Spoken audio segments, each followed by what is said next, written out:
Good morning, everybody, and welcome to what is a bit of a damp morning here on the Rietspruit Game Reserve. My name is Gareth Smith, and I will be guiding today's drive. And on camera we have Andrew. We had a bit of rain last night, 5 mils. You can see potentially the roads are a little bit wet. You're getting some of this water running down the roads. Bit of a, how can I say it? A little bit of a let-off for us after the heat of the last few days. Bit of rain to cool things down, maybe just a little bit.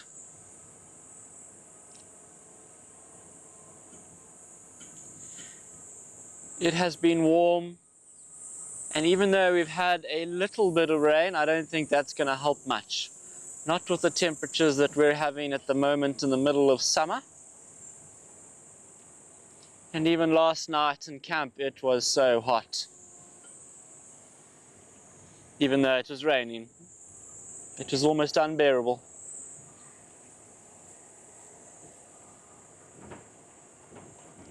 It feels like it rained more than 5 millimeters. When you drive on the road like this and you see where the water was running down the road, I don't know if you can see it on camera. We'll see if Andrew can just put the road on both. There you go. You can see the right-hand track maybe. Water running down the road.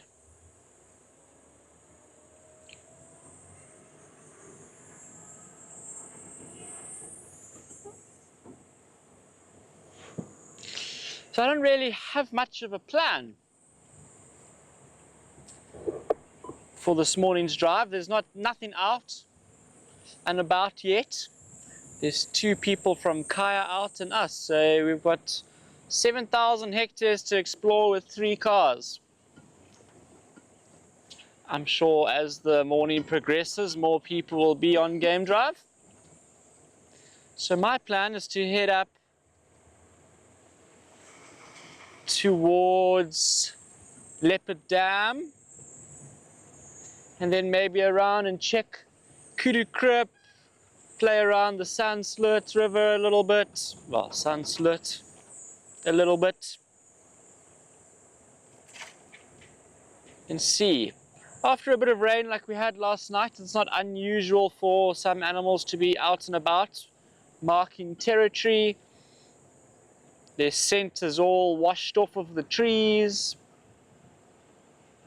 so they need to reconfirm their boundaries, make sure nobody comes into those areas. So things like lions, leopards, the cheetahs, the rhinos, those are kind of the usual customers in this area that would be moving about to scent mark after a bit of rain. So maybe we'll get lucky and get some activity.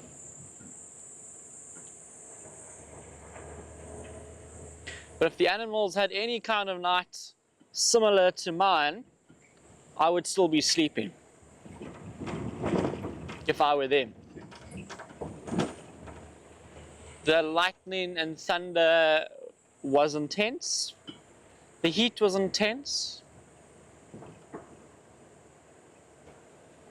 I actually walked around a little bit in the middle of the night to try and cool down, get outside, because we lost power.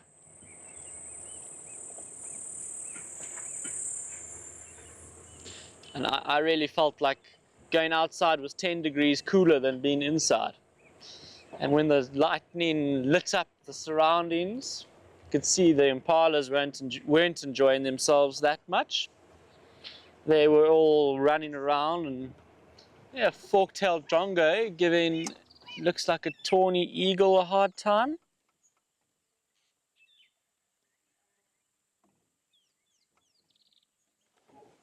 And the tawny eagle's gone. And the drongo is probably happy. Happier for not having a predator in the area. That behavior that we just witnessed there is called mobbing. And what happens is several bird species, drongos in particular, are very good at it.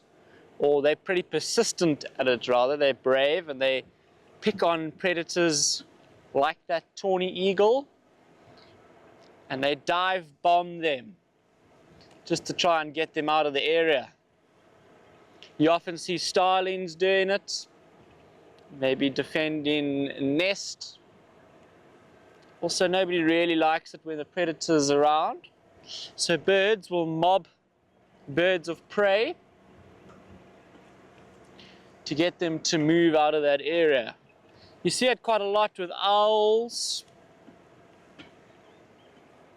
tawny eagles, Wahlberg's eagles. Birds give them a hard time.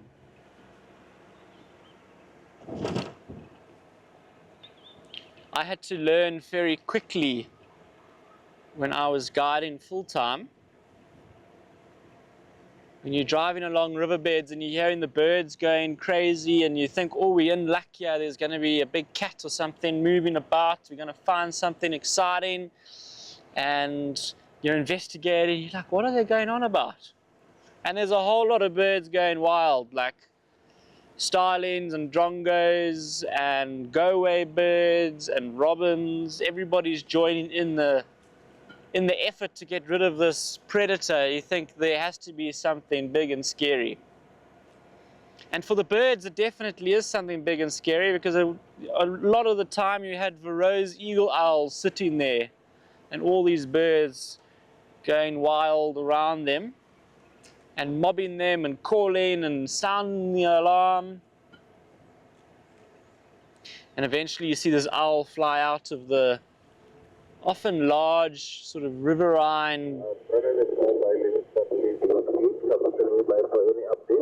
vegetation. Good morning, there's no updates yet. There are 2 Kaya stations out and 1 station painted dog from Hayes.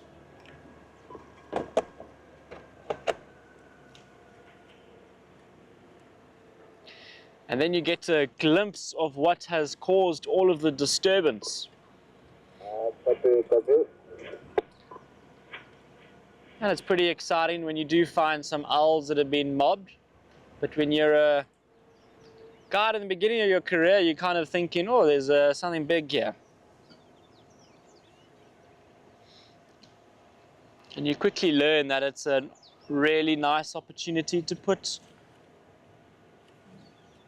well, not put, but show your guests owls, which are sometimes uncommon, especially during the day.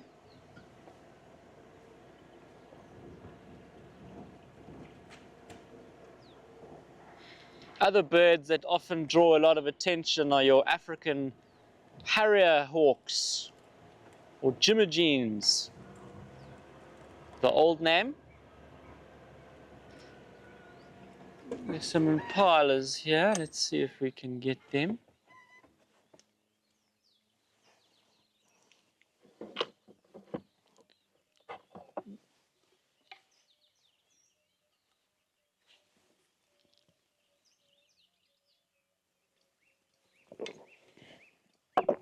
We got them briefly before they moved off. But African harrier hawks, they've got those double jointed legs and they're often raiding nests of weavers and starlings, hornbills. So they can get their feet into all sorts of awkward positions to get into nests. Squirrel nests and cavities and trees like oxpeckers, hornbills and starlings.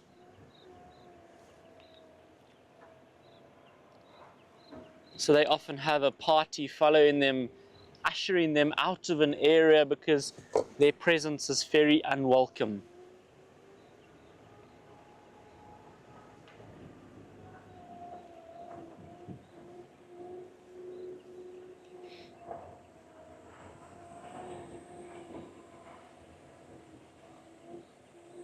The impalas don't like spending time around. You see them, they're always kind of moving a little bit. And they often move into the thicker stuff.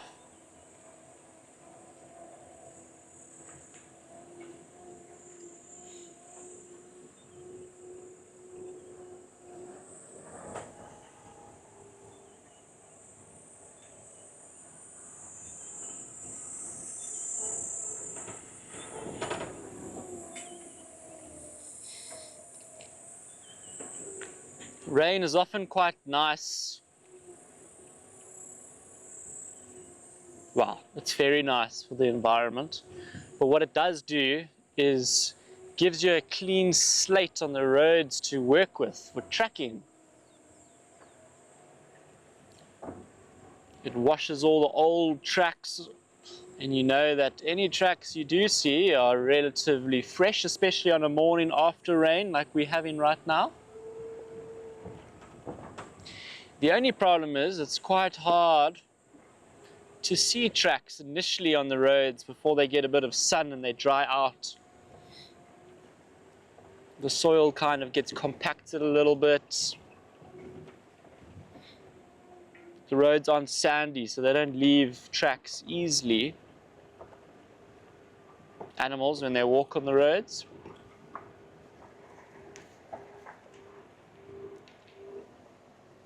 If you do come across something, it's quite nice because it's often quite fresh. Let's see, anybody at Leopard Dam?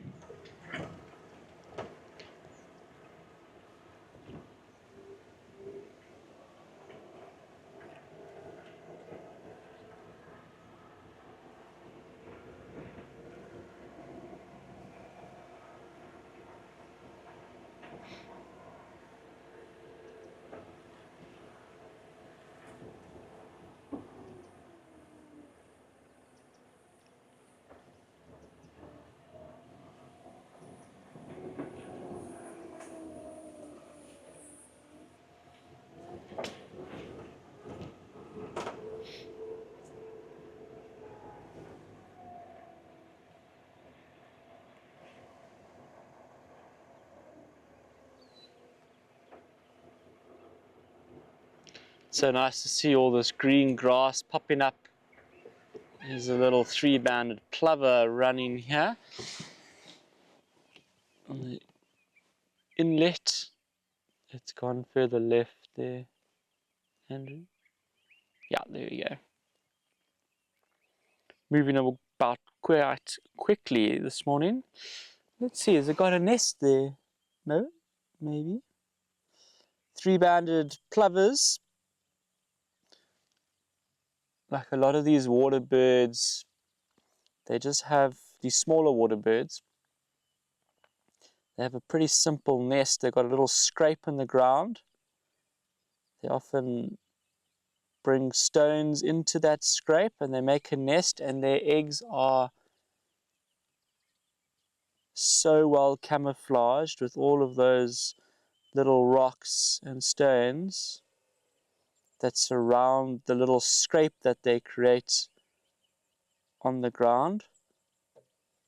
And they're hugely successful. And when you do come across them sitting on a nest or moving around near a nest,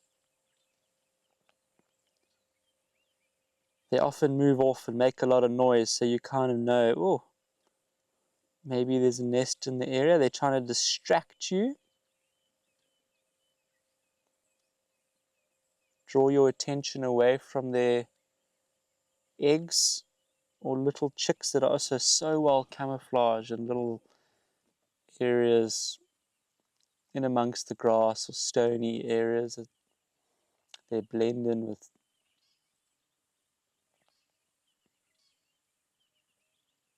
But it looks like this little three-banded plover is just running around feeding. Andrew's doing a great job trying to keep it on camera here. It's not easy, it's moving pretty quickly.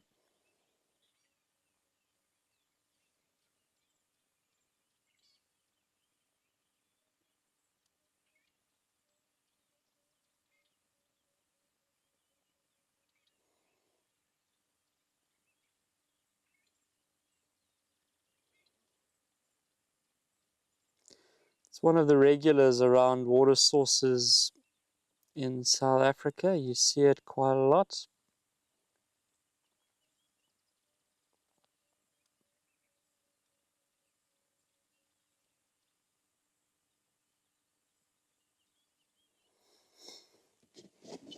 And what the little three-banded plover is looking for when it's running around like this are little invertebrates.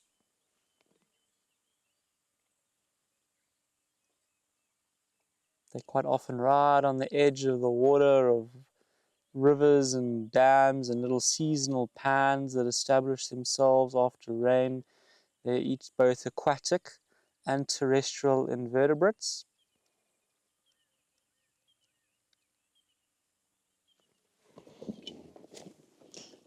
Gone onto the water's edge. I saw another bird flutter down onto the grass in front of us.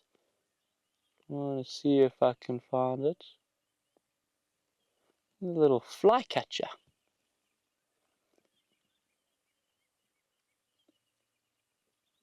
Might be a spotted flycatcher, I don't know, it's quite far.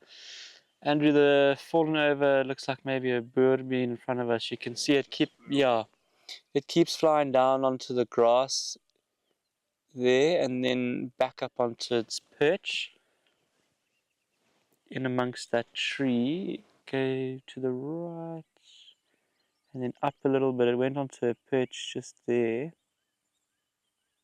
Oh, you can see that branch as it took off. I don't know where it's gone now. Flycatchers often spend time in an area, so we'll see if we can find it again for you.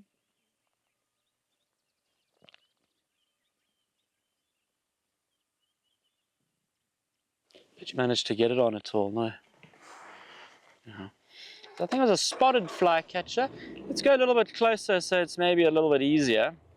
Now I can see them. They're flying around behind the wattle, which is this tree over here.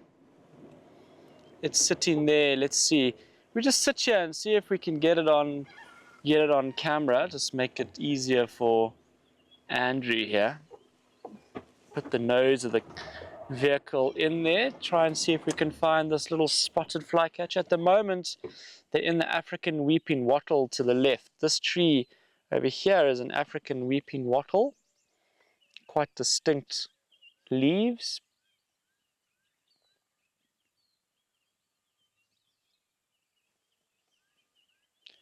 So it looks like there's two of these spotted flycatchers that are bouncing around in here.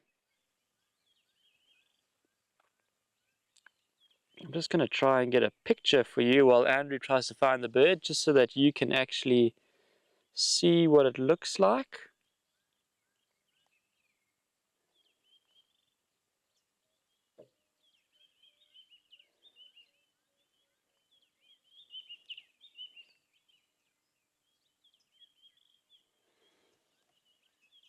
There was a long distance visual of it from back there. So I would say it's either a spotted flycatcher or maybe an African dusky. It had a little bit of streaking on its breast, but I thought it had the little spots above its head, which makes it a spotted flycatcher. I don't know where they've gone, but I have got a picture on my phone of a little spotted flycatcher.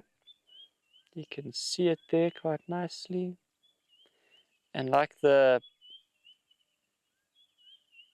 two bits of text on this picture suggest, those are the two main identification features of a little spotted flycatcher. You can see the little spots on the crown above the bill and eye there, and then a little bit of streaking on the breast, but not that much. If I compare that, sorry, I'm going to leave you quickly with a funny screen, to the dusky flycatcher, which is a little bit similar. It's got a bit more streaking on the breast area, but doesn't have those spots on the top of the head.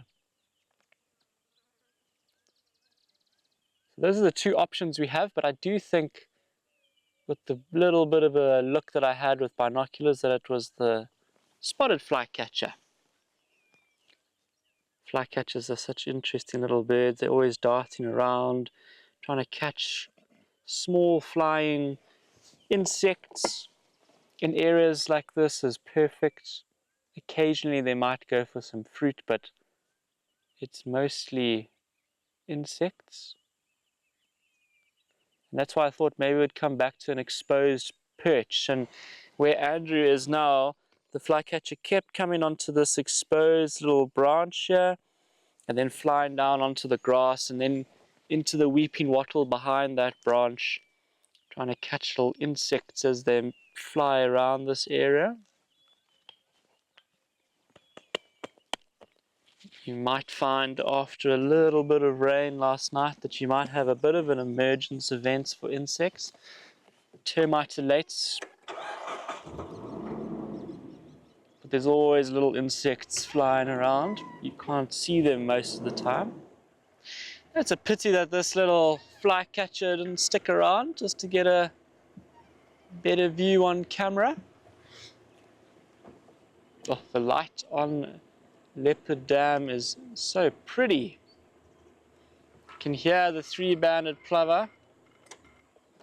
I think what's on the other side of the dam there, and just far away, and the sort of right by the dam wall, is it a plover or is it a lapwing? It looks like it's another three-banded plover, so that's going to be too far to get it on camera. There's another one, maybe the one we saw earlier, closer to us in this corner. Yeah, by the water.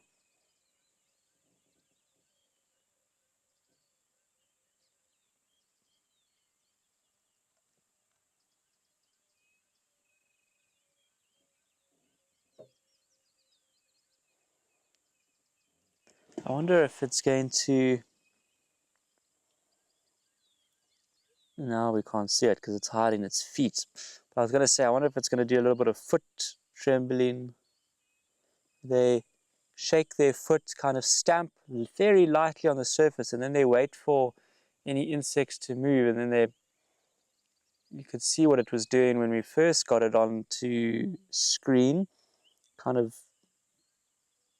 driving its bill into the mud to get little insects that it may be detected under the surface using that foot trembling process. You see a lot of these wading birds that are found along the edge of watercourses do that. Lapwings are often seen doing it.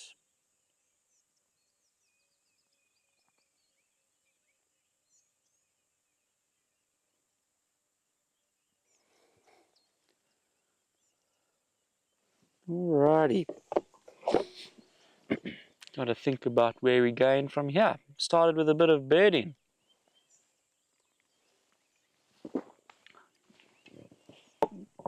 The three-banded plover being a little bit more obliging to sticking around for the camera rather than the little flycatchers that flew off earlier.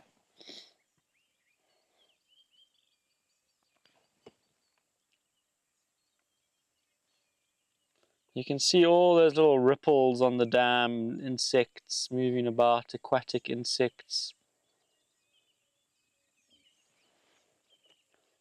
Alright, let's keep going.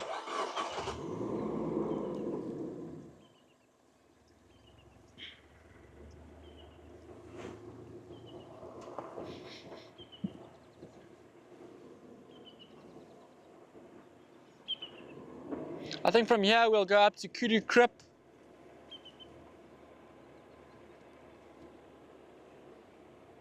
Somebody's calling here. I think it's a brown-hooded kingfisher.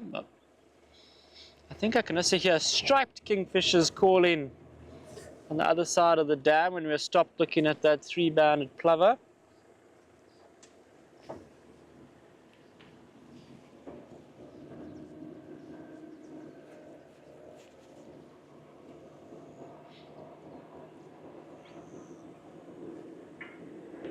So yeah, we'll go up to Kudu Krip from here, see if there's anything moving around the sun slit.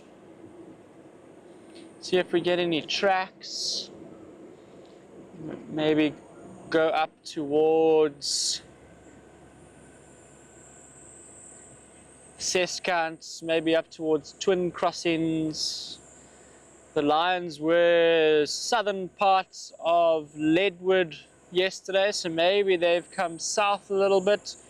We'll see if we get any sign of them. It's kind of the intention, make our way up there and see if we can get any sign of them.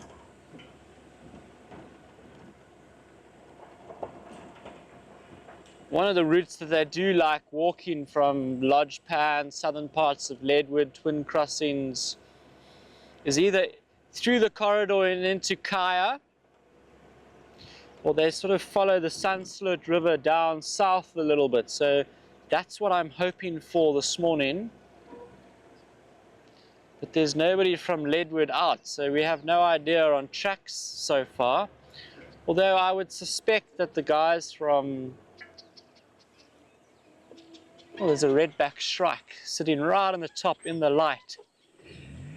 Got to try and get an angle for Andrew. I don't know, is that... Can you get through there, or is that too tricky?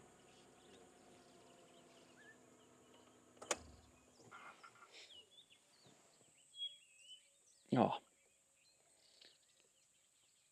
There's a redback shrike.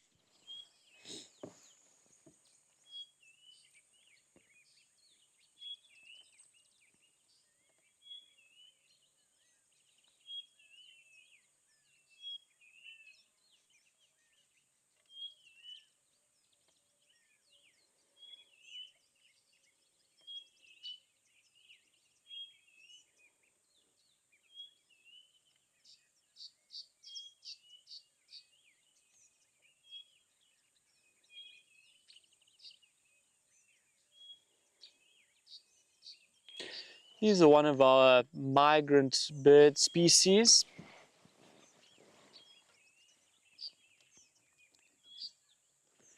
And they come from Eurasia. Oh, there we go. Where they breed up in Europe and Asia. Down into the Middle East a little bit. And then they come here for our summers.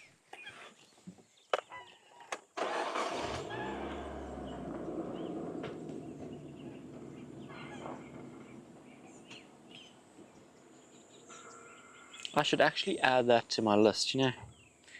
I keep a list, and Rietspruit with all the migrants, I need to add these new birds that have arrived with the summer. If I don't do it now, I'll forget to do it.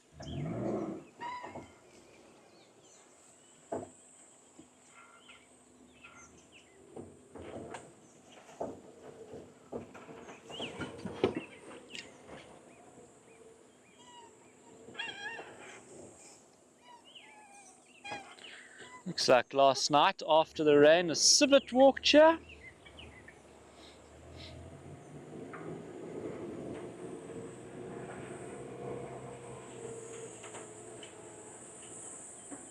Well, emerald spotted wood dove, not going to stay on the road for us.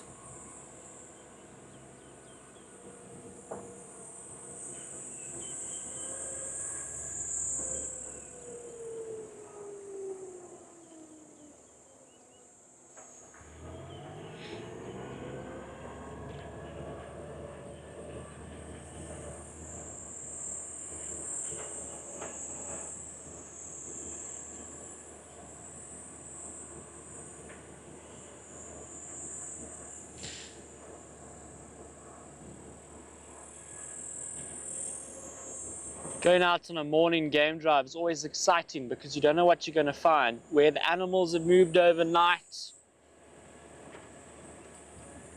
It's a beautiful time of day, it's still cool, especially in summers. There's that civet continued walking down the road. There's always a sense of adventure in the morning drives.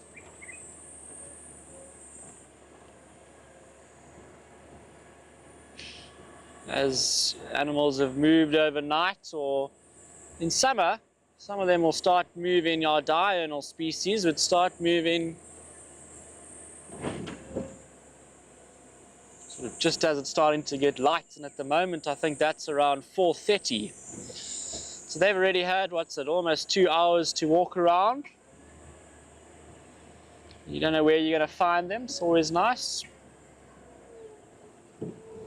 I think there's a Wahlberg's sitting there silhouetted with the sun behind it.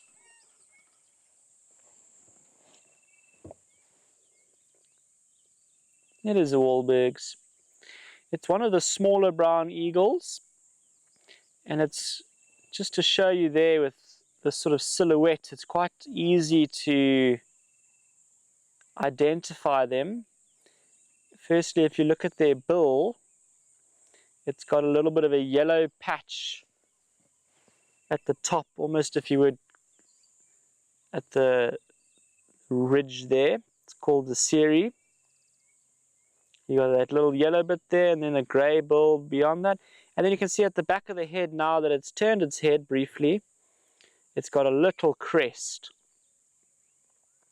And the general size of that bird also gives it away. But those are the kind of easy ways to identify a Wahlberg's eagle. Sorry, getting a bit tongue twisted there. They've also got a dark eye.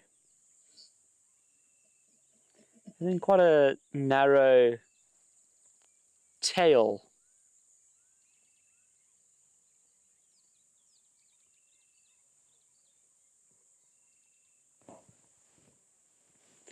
Unlike the tawny eagle earlier, this little Wahlberg's is just sitting there uninterrupted. Nobody's mobbing it yet. You can see that little crest as it turns its head at the back of the head. It's often one of the first things you see alongside the size of a Wahlberg's eagle that gives it sort of an easy way to identify it.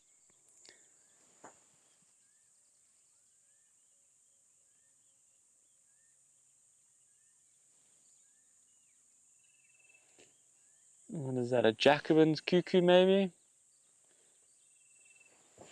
Calling in the distance. Thanks for posing for us, little Wahlberg's.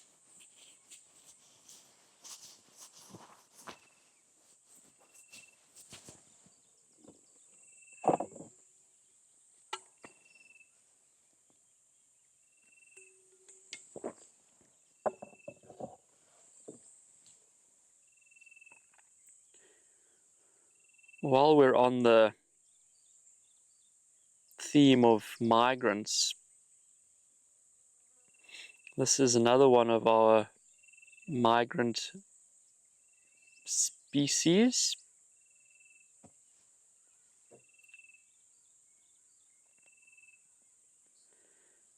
And the Wahlberg's eagles, they also come from the north, as most of our migrant species come.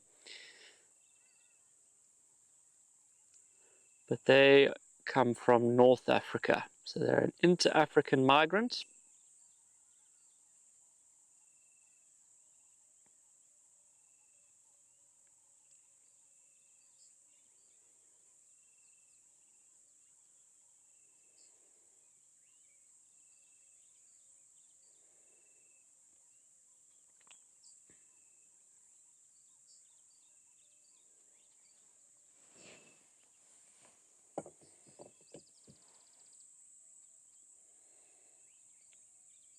They're often the first migrant bird to arrive back.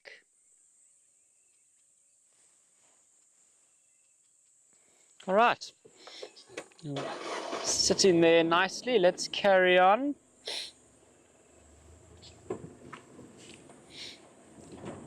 They often arrive in sort of September, before the rains come.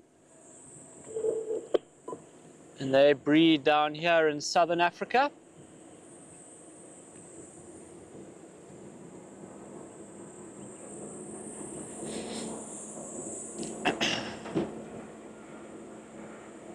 I actually think there's a pair that are nesting in the Diepsloot River on the fence line, the southern fence line near Hayes. You quite often see two of them in amongst the larger trees in that drainage line.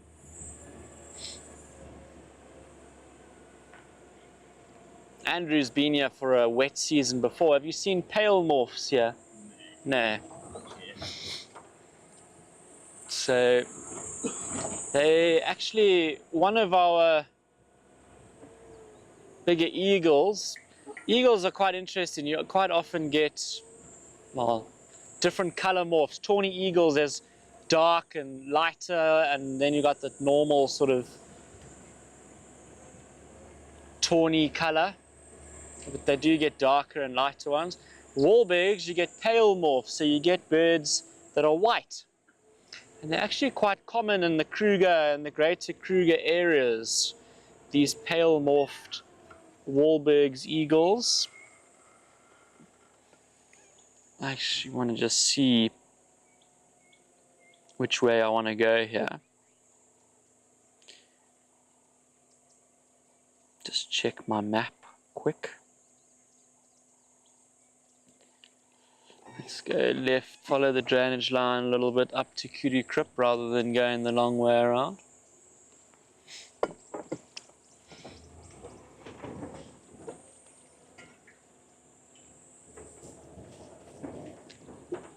At Malo Malo, where I was guiding before and I spent 6 years, there was a pair, a normal morphed, the normal coloration,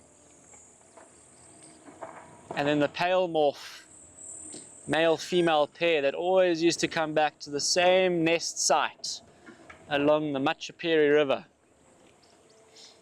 And you'd see them there, I saw them there several years, returning.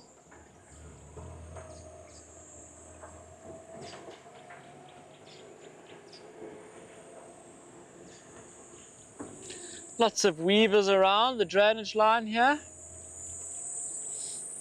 You can hear them all calling, see flashes of yellow as they fly across the road.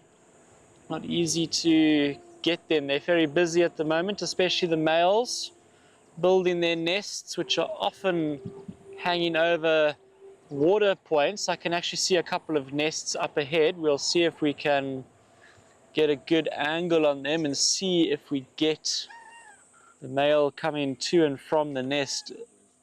So here next to us, is that a good angle for you? Let's see if this is a decent spot. You can see the nests hanging there just behind the tree. I'm slightly lower than Andrew is, so I've got a better view of them. There was a male weaver that had just come to that nice green one at the bottom there that's bobbing.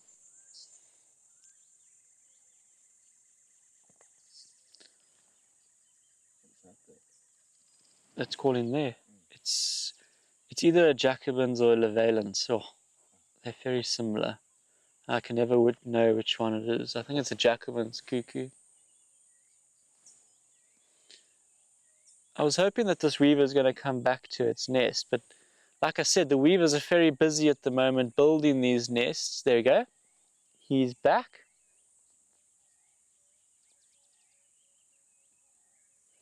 So they fly across the road carrying grass and go to their nest sites. Often build their nests over water or along drainage lines. So that's why now that we've come up to the Sunsloot area, seen a lot more yellow flying through the bush. So this is one of our masked weavers. I think I saw a red eye, which means it's either a village weaver or a southern masked weaver. Trying to figure out there if he's lining the inside of the nest or still weaving the inside of the nest. That looked like a big leaf from an acacia species. It looks, it's pulling them out. So somebody's lined the nest and he's not too happy with that idea.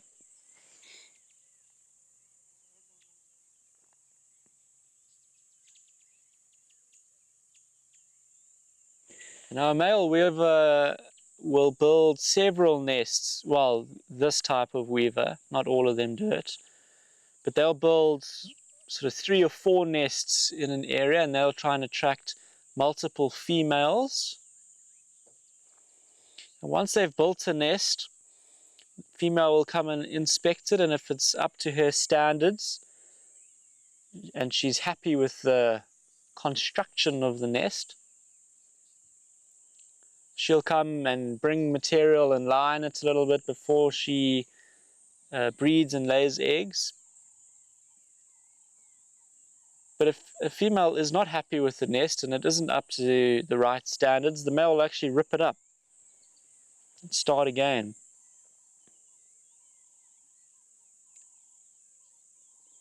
So one male might have 2, 3, 4 females, different nests around, maybe more.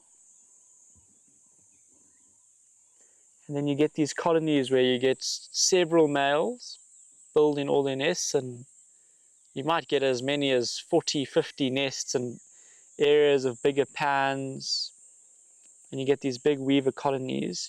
You can see him there, and there's still some gaps in the nest, so he's weaving this grass in the nest. There's not fully complete yet.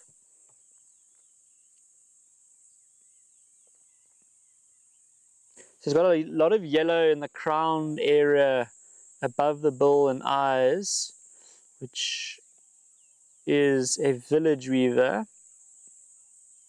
I'm going to try and get a comparison of the two weavers for you that are quite similar. So you got a... Why are you loading?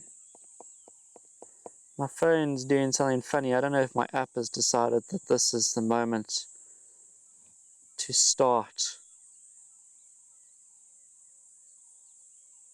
updating itself, which is a little bit silly.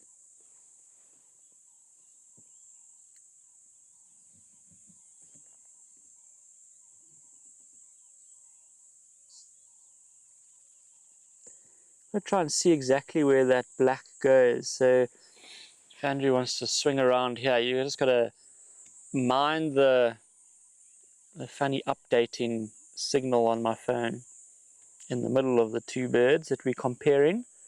So these two are very similar, village weavers, southern masked weavers. We see both of them in this area, and you can see that, I mean, this app's pretty good at telling us that, sorry, I'm going to just, is that the one was just out of focus because of the way the camera is, but struggling a bit. There we go.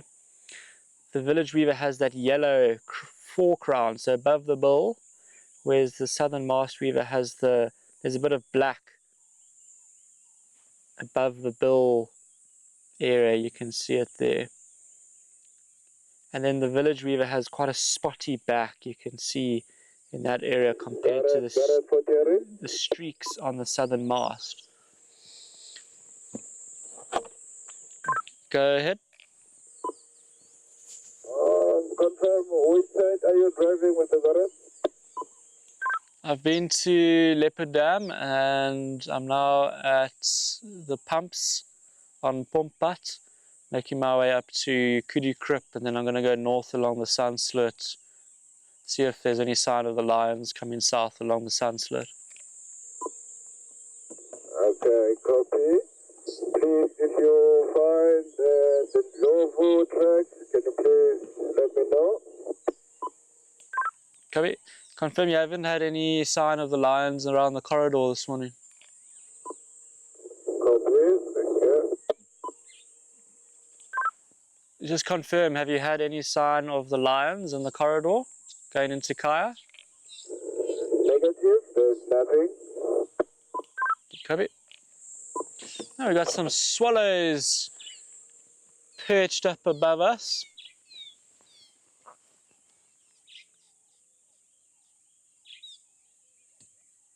Looks like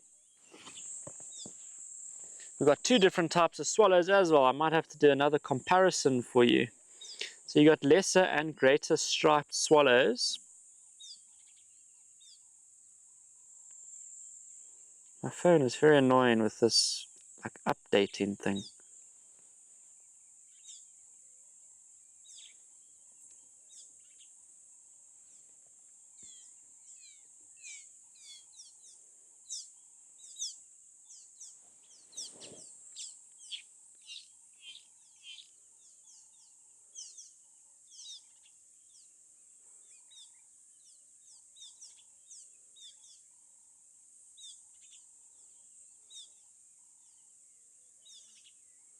So these are lesser striped swallows, I think, because there's a greater banding of the stripes. So if you look at this comparison, which is quite nice, what the Roberts app is able to do, you can compare. Normally there's not the spinning wheel in the middle, but for some reason it's decided that something needs to happen. But if you look on the left hand side, you've got the greater striped swallow, and the barring of the stripes is quite narrow and small compared to the lesser striped. So the greater striped swallow is a bigger bird, and that's why it's greater compared to the lesser striped, which is, it's got nothing to do with the stripes, the greater and the lesser, it's got to do with the body size. Because if you were looking at it like this, you might think that, well, the one on the right's actually got greater striping than the one on the left. And that's not the case. So and I've always got to remember when I'm comparing these birds is bigger bolding stripes is the lesser striped swallow. And if the stripes are small and less sort of bold and pronounced, it's the greater striped swallow. So that's on body size. And that's often the case with birds, is it's all on body size. So greater and lesser. You got an African jacana and a lesser jacana. The lesser is a smaller bird, as one example. There's several like that where it's all on body size. So these were lesser striped swallows that were sitting above us. Our weaver isn't coming back. So we'll continue, see if we can find a better colony. Either a southern mast or a village. I couldn't get a proper look. It never really gave us his back. It wasn't so easy to see that forecrown, which is what you need to look at when identifying the two. But it's nice to show you the comparison on the app, on the Roberts app. You can see that birding isn't so simple, especially when you're starting out. There's so many birds that are similar, and sometimes our mind kind of defaults to what you think is the obvious and lesser and greater striped swallows, and other birds that are similar like that.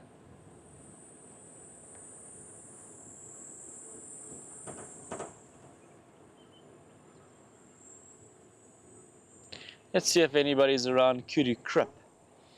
Oh, the elephants appear to have been here. There's a big knobthorn tree. I think it's a knobthorn tree. It's been pushed over the road. And I'm sure it was the ellies, because you can see the feeding on the left-hand side as they've broken branches. It's a nice tree that they've decided to topple over here. Anyway, maybe they're nearby. I can't see any fresh tracks where we are.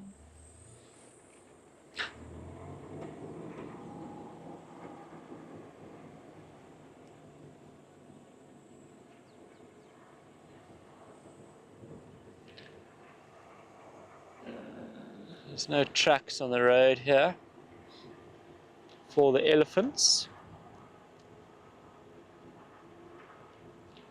Look how nice and green it is around Kudu Krip. Beautiful.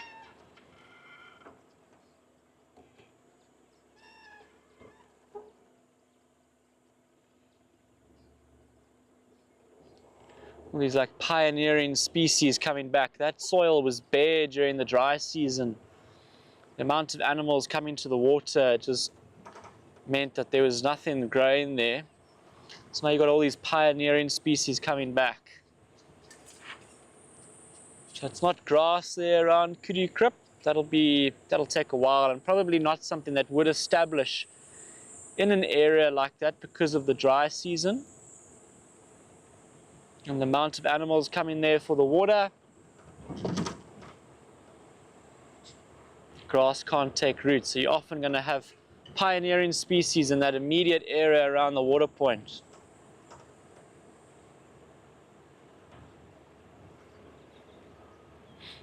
Or annual grasses that just pop up for one season. Some dark-capped bulbuls to the left. They flew across the road there.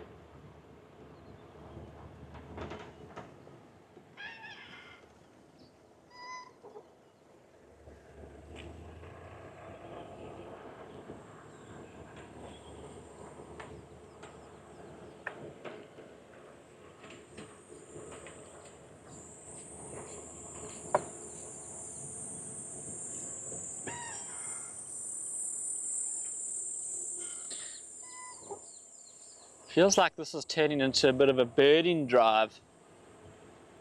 I can hear a sterling wren warbler calling. Now that is not a bird that we're often going to get on camera. You just don't often get it on your binoculars. But what I'm going to do is I'm going to just use my app to keep showing you these birds, and I'm going to try and stop here and we can listen for that bird calling. Off in front of it, I'm going to get it on my app and just show you what it looks like. It's not a very common bird to see.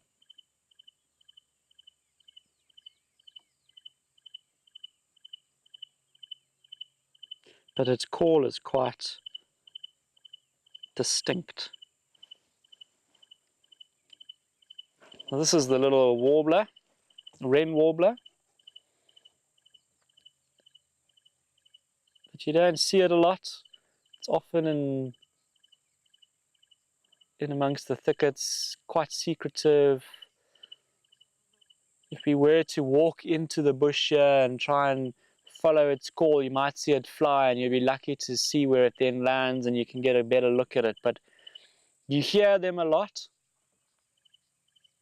but you don't see them a lot. That seems to be the case quite often with birding. A little while ago, I remember on drive we had the gorgeous bush shrike at Lowveld of South Africa. That is a bird that you often hear and you don't see. And on my recent leave, that's exactly what happened. Is we heard them constantly, Victoria and I, but we never saw them until one flew, and that's all we got. A glimpse of it flying between one thicket patch and another. There's something bouncing around in front of us, but as with birding, when you pull your binos up, they fly away.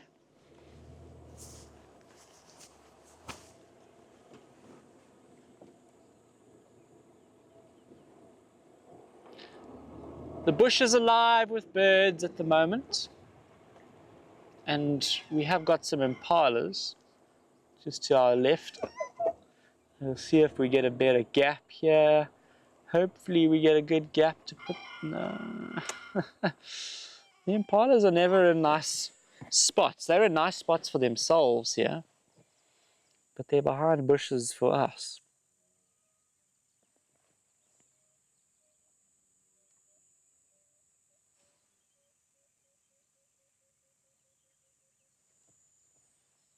Oh, there's a wildebeest crossing the road in front of us. It's much better, Andrew.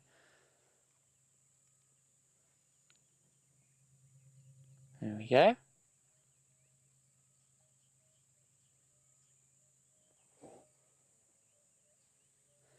A female wildebeest on her own. And what you might find is wildebeest just separating themselves from the herd briefly to give birth. This time of the year, we're starting to go into the middle of December, end of December, they're giving birth. They typically start dropping their babies beginning of December, middle of December, so it's good to just have a look around. There's some impalas stretching their legs, practicing how to run away from predators there.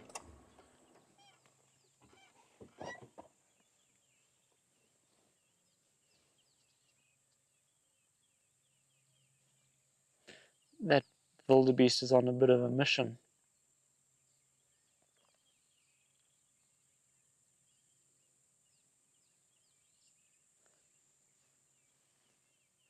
You'd actually expect at this time of the year to have more wildebeest babies.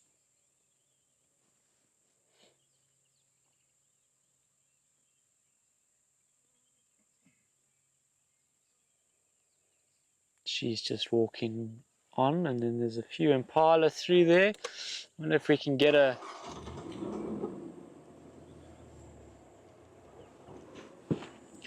better angle to see them better through the thick stuff here.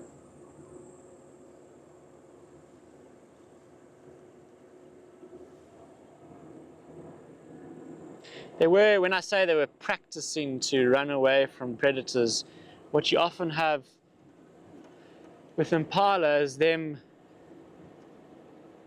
running, and they, especially in the mornings, you find them doing a little bit more, almost stretching their legs. There's a better angle through there if she stays there. There's a couple of impala.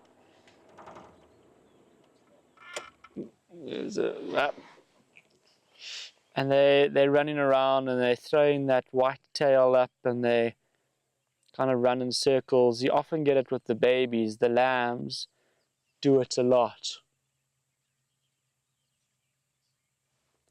What's caught their attention? That's where the wildebeest is walking. I wonder if they're still watching the wildebeest.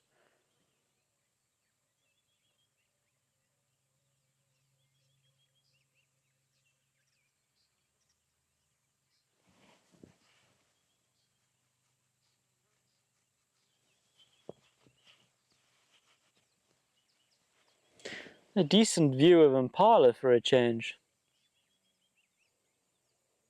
Yeah, so they're looking in the direction that they want to walk, but the wildebeest was walking there just... I just watched the... Sorry, I shouldn't laugh.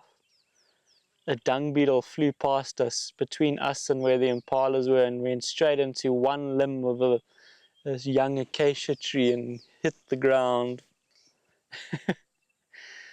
There's a lot of dung beetles flying around at the moment. Haven't seen any that are easy on the road or something to show you all, but caught this dung beetle in flight and it hit the limb of one of these small little acacias next to us. Took it out of the sky.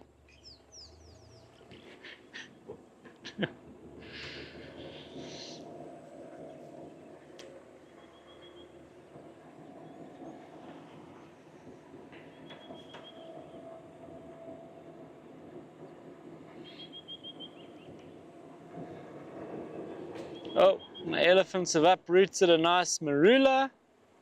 Why at this time of the year? You know, I ask these questions. I know there's always a lot of questions around elephants and their impacts or their perceived impacts, and how bad are they, and they're dreadful, and elephants have an ecological role to carry out, and one of the things that they do is push trees over. We don't like it as people. I often say it. To us, it's not pleasing to see trees going down, but for nature, it is what happens. But we just project that out, and this is not an area that's doing badly because there's too many elephants. Like maybe other places, there's more question marks over what's happening with elephants, and it's a constant topic of conversation. Elephants, numbers of elephants. I understand when they're pushing trees over in the dry season and at certain times of the year when they're stripping bark and getting to resources that they need. Is these some redback shrikes jumping around in here? Oh, these are some redback shrike. A couple of them bouncing here. I can't see them now. But when you're in the middle of summer and there's a lot of green grass, elephants are mixed feeders, so they'll shift between eating grass and then making use of trees, browsing. When there's a lot of nice green grass coming up and it seems like there's plenty, they seem to push trees over. Oh, it looks like, I'm trying to figure it out. Initially I thought maybe an aardvark could walk here, and if I could try and get you the tracks. Is it an aardvark track? Because when I look at other tracks, it looks like maybe it's like a warthog. Two of them walking close together. No, this is aardvark. I'm going to try and put it on your, so where's best for you, Andrew? On the left, okay. We'll try and avoid the good ones here. I'm still a little bit not convinced.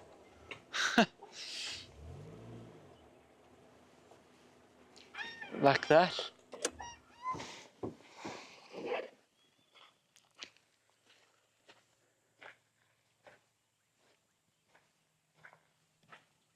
So if I just bring you into this one, there's like the three toes. They get quite deep on the end where the claws are for an aardvark, and you often have these three marks in the ground like this.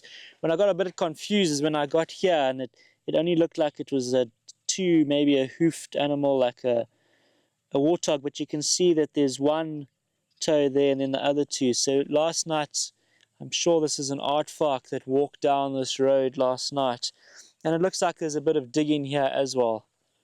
So maybe it had to turn around. In this area it looks like there's some digging. But yeah, aardvark walked here, that's what you see. You see those three toes. And this is actually quite disturbed, so it's earlier this morning after the rain. Oh, wouldn't an aardvark be fun? There's more digging on this side as well. Little digging. But that's what you get with aardvark. Their tracks and the signs of them when they do a little dig and investigate if there's something and carry on before they dig deep holes to get to termites or ants under the ground.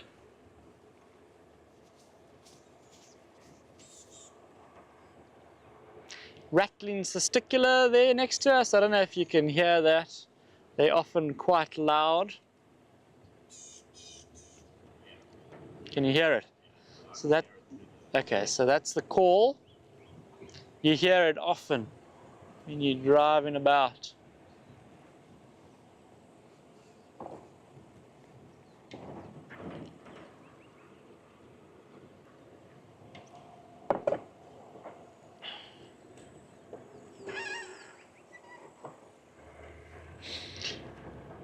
Oh, there's not many people out on game drive this morning, so we don't have a lot of help.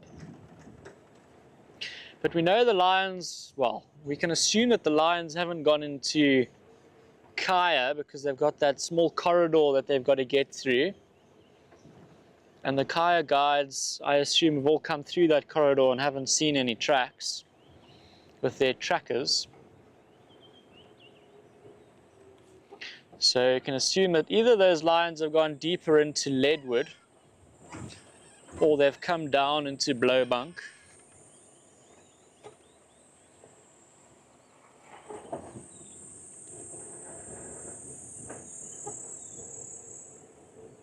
But we've been stopping regularly for some birding and we haven't heard them roaring. Yesterday they were roaring quite late into the morning, which was surprising. I was hearing them roar around 7:30 and it was already kind of hot yesterday morning, not like this morning. After the rain, it's cooled things down a little bit. Oh, there's a booby. I don't think we're gonna win at trying to get this one on screen, but you got that easy call. I don't know, we'll try and get you to hear that. Maybe it's not so bad where he is now. But can you hear that on my mic? Maybe you could hear it. I don't know, it stopped now that we've got the ambient mic up. As I stop the car, Andrew turns the ambient mic up to try and get that audio, and it stops. I don't know if you got it on my mic, but it's quite a obvious call out here. Southern boo-boo. Oh, we got some dung beetles opening up this elephant dung. It's pretty much done, but let's not drive over it. See if we can get you a dung beetle. We'll need to find a better one, but you can see this. I'm sure it was elephant dung next on the road, and how it's all been opened up and it looks like one big mat of grass at the moment. Still a little bit of alive, still a bit alive, a little bit of movement. Confusing myself here.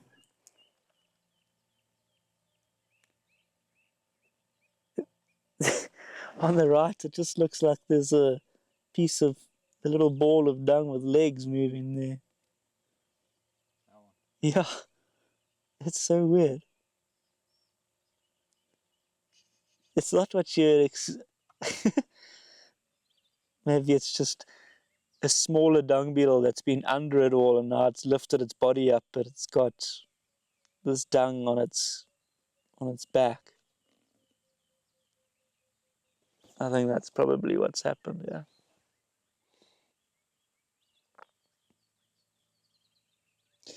But you trying to find its way through. But there's a lot of dung beetles. At this time of the year, you got to be careful not to drive over this kind of thing, because you don't know how many are in there. They're also burrowing under the dung. Some species go straight down when they with their balls. Some of them just eat dung in these, well, it used to be a dung ball. It's almost like a big patty now, although it is elephant dung. Some dung beetles, this is their resting spot. You can see there one with its wing up.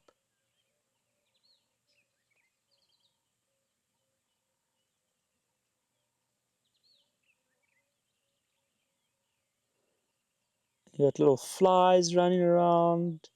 Some dung beetles trying to figure out if they should continue eating or they should roll their balls. Looks like they're just eating at the moment. Well, this one is that we've got.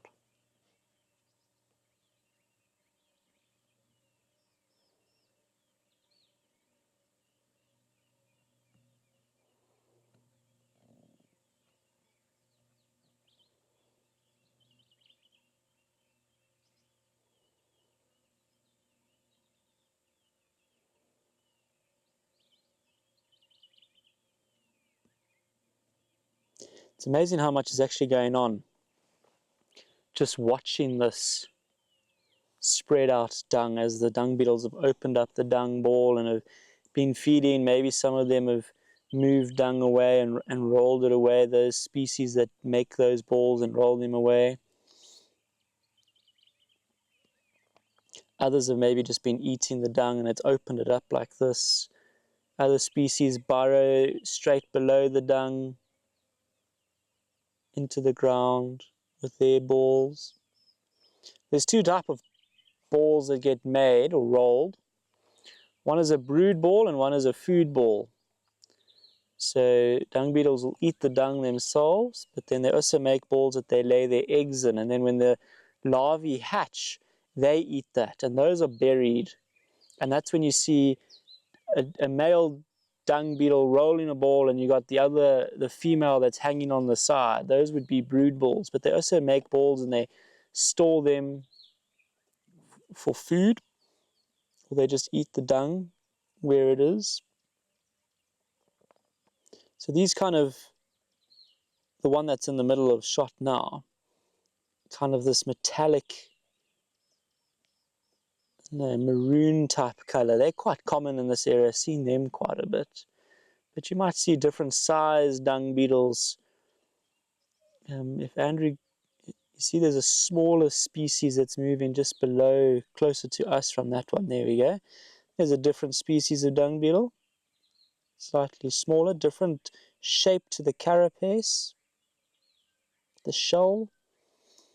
So you've got different species and they make use of dung in different ways.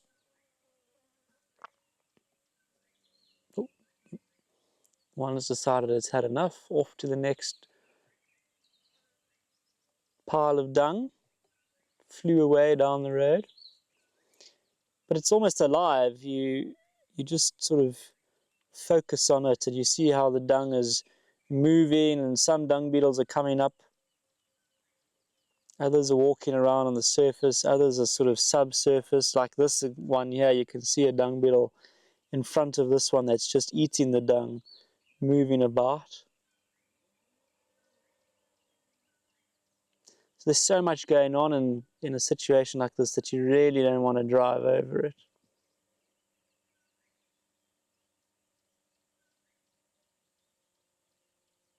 Lots of different insects. There's another beetle that just flew off. I don't know if you saw it take off on the top of screen there when focusing on this bigger one.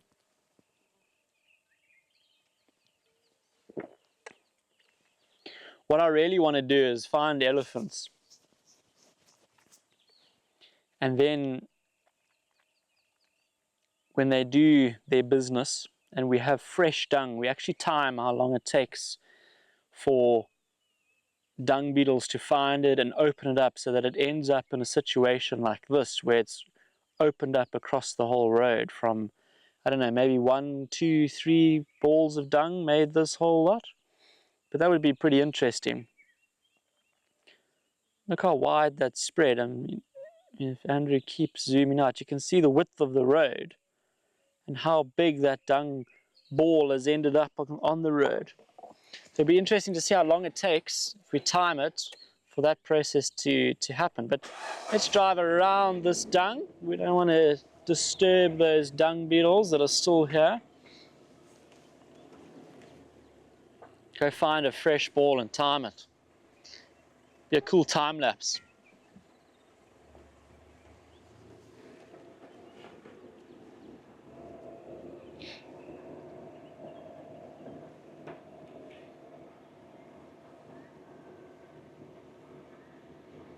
I've got a rhino midden, also getting opened up a lot as the dung beetles come in.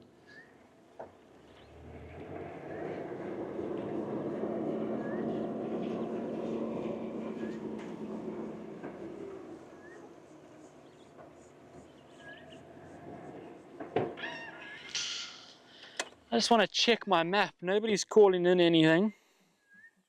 I just want to kind of see what's worth our time, where we should go, maybe see where, if we can get any sign of these lions. I wonder if they've come down Wilderfay, if they've come south, that is. Or if we stick with what we're doing and we follow the sun slits a little bit longer.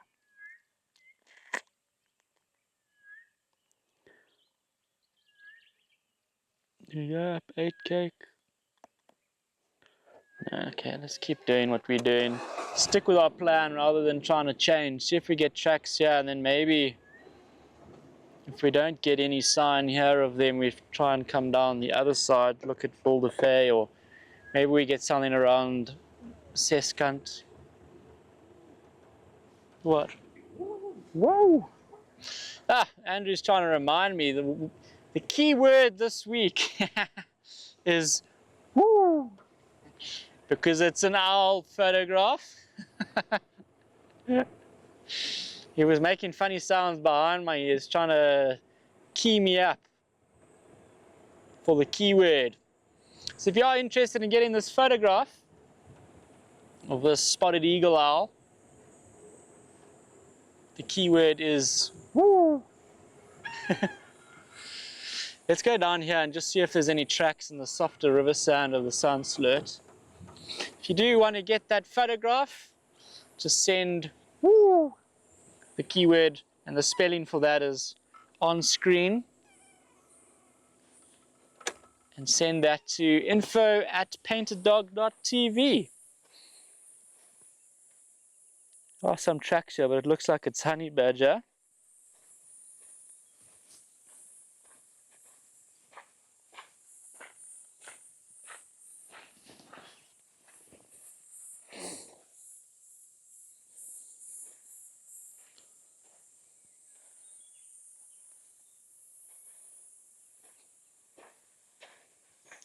couple of badgers have been running around here in the sun slot this morning.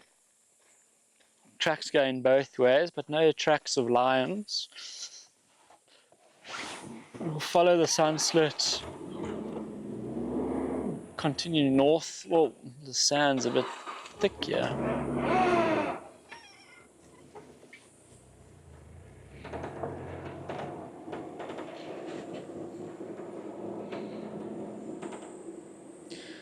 So when the lions are sort of southern parts of Leadwood, northern parts of Blowbank, and if they do come along the sun slit, they often come through this section here and then cross and go sort of 8k across to Wildervey area. So we'll just see if are any signs along here of them. Looks like there was a bit of rain here. A little drainage line flowed quite strongly last night.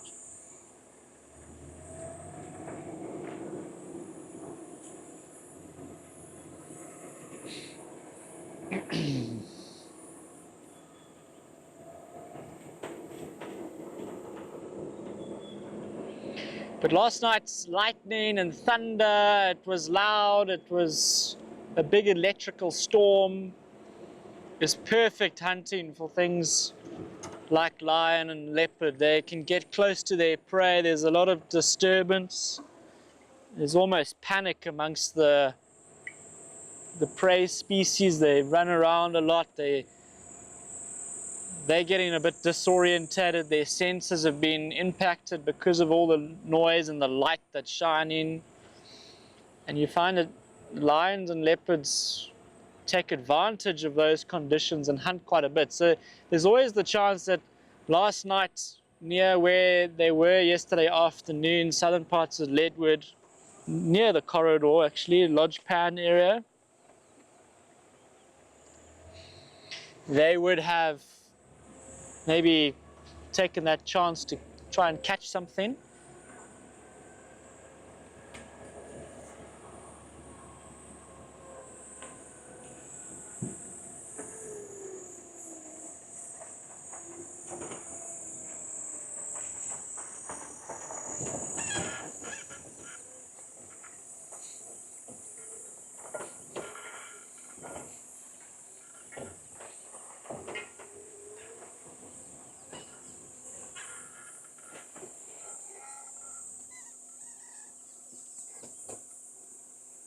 The road surface is not always so easy to see tracks, but I think it's more honey badgers.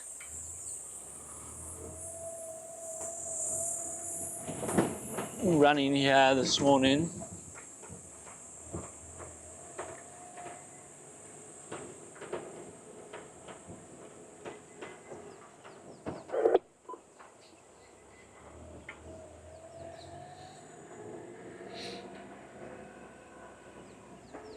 Maybe a bit easier in the softer soil, yeah. Looks like honey badger. You can see it now. It will be very tough to show you on camera, unfortunately, but you can see that pad behind the main pad. There's only one of them registering, which is badger, not porcupine. These two tracks are quite similar.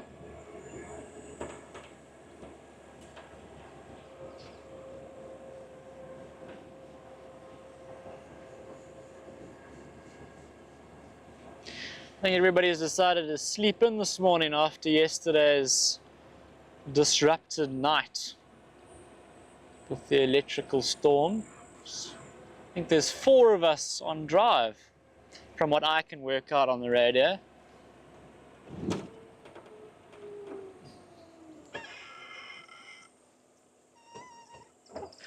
The honey badgers were busy last night. There's more tracks here.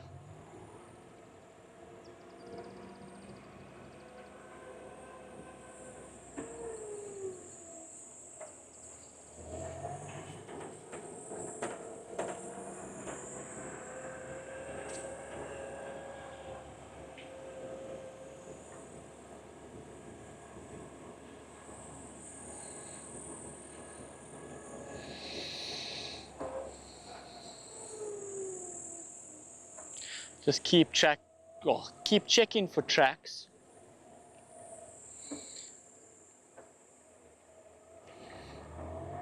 Because although you think it might just be the honey badger running down the road, I don't know if you can, nah. You never know when the tracks of something that you're looking for might come up onto the road.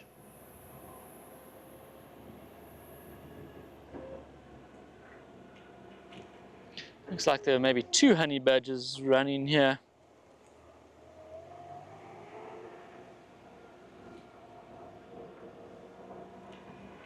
There comes the sun. It's come out from behind the clouds.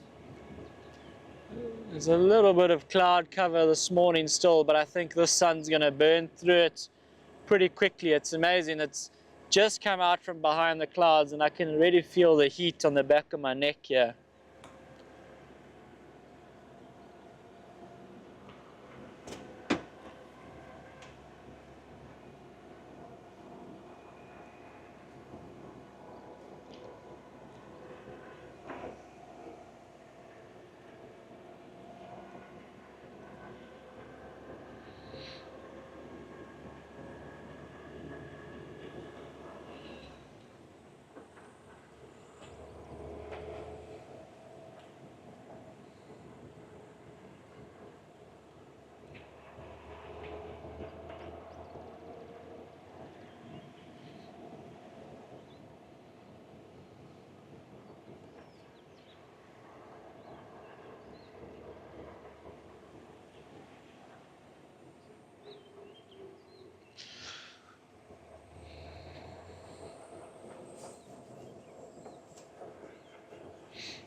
Oh. I'm going to stay with birds. If this one sits on top of this shepherd's tree, there's a black-collared barbet sitting quite nicely. And then maybe you can hear all the insects that are around us in these trees.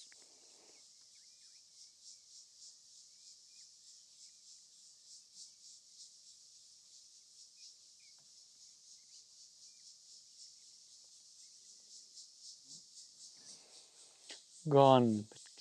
Can you hear how the bush is alive? All the insects in the trees around us. Oh, there's an elephant. The Ellie bull has just moved here. We're going to sit where we are and see if he comes out onto the road. How often is it that you stop for some birds or you're just sitting somewhere and then you find something like this? And they just kind of appear. Is he turned around now? Yeah, he's turned around. Well, I just want to see if he's going to continue moving in the direction that he was, but it looks like he's stopped to feed. So I'm just going to position to get the camera a gap on him.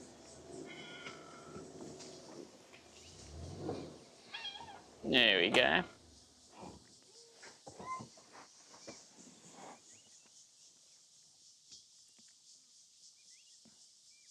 There you go. Just almost appeared out of nowhere.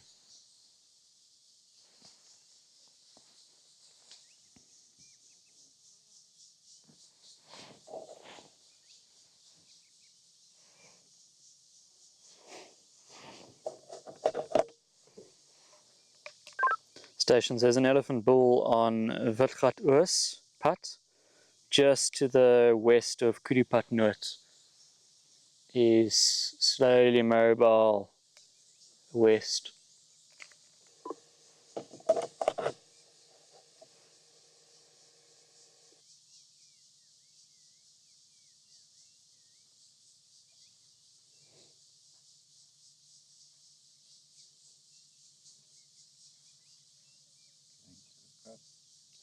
Yeah, might be making his way down to Seskan Krip, which would be quite nice for us.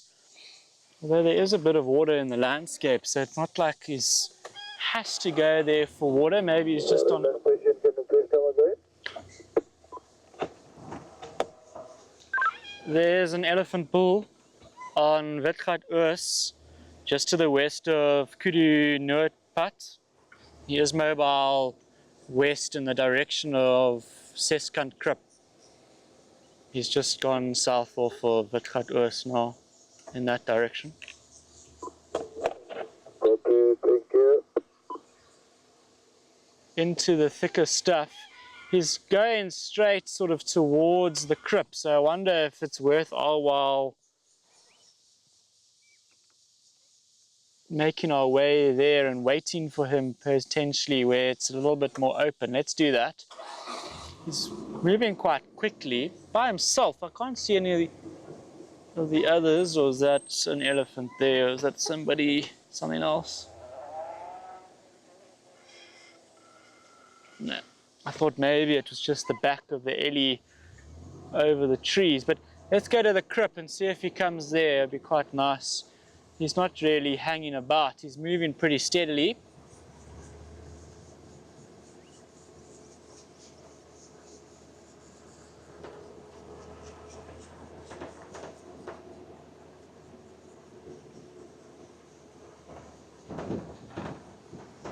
How often does it happen that you stop and look at birds, or you stop to chat about something and something just pops out?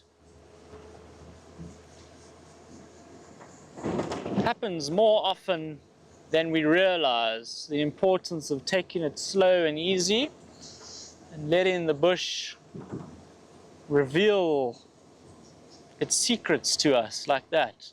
Didn't even hear the elephant moving, it just popped out of the bush next to us. Thank you, black-collared barbet, because if we had carried on driving, we probably would have missed this elephant. He should come here. He's moving quite quickly towards the Krip. We weren't far from it where we had him, so hopefully he comes here. How should we position? Let's go, yeah. Yeah, I'm going to try and get like there. That's cool. Let's see if he comes through the bush to the Krip. Has a drink.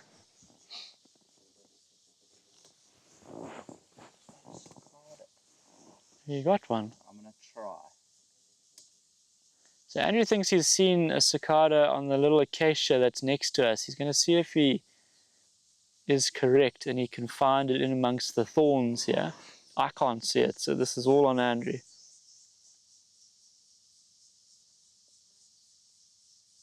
Hey! Good spotting, look at that. So there's the cicada sitting on the thorn on the other side. You can see its legs kind of better than anything, sitting still. And it's the sounds that are all around us are cicadas. They light up the bush in terms of the sounds.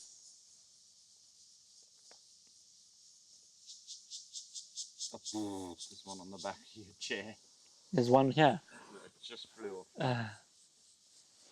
They are almost deafening in summer because every tree and where you drive is all you can hear is cicadas. Good spotting. That is an impressive spot.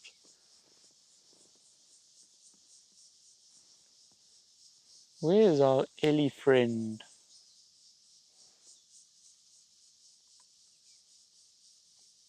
Give him a little bit of time and see if he pops out.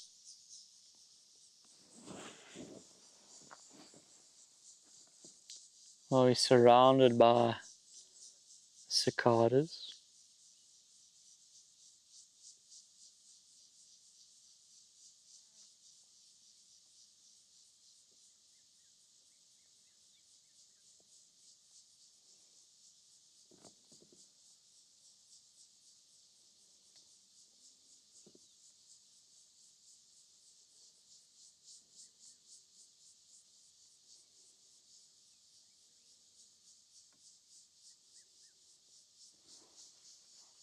A red-chested cuckoo calling in the distance.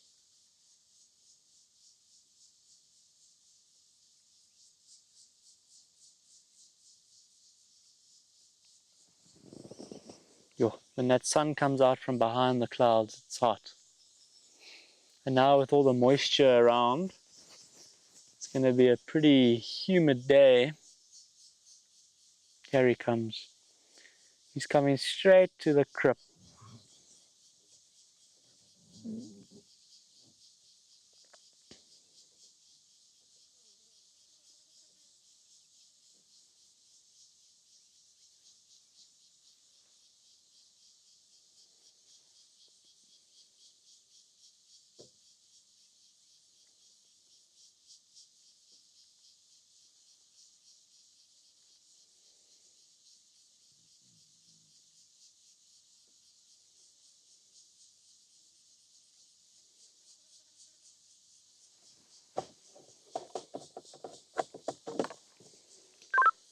Stations, this elephant bull is now at Seskan Crip.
Like he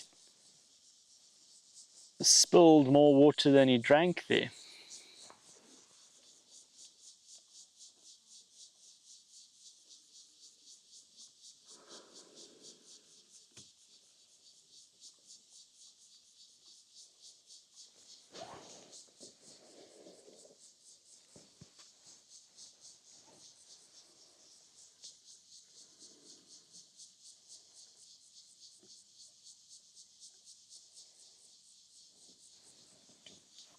It's so hot.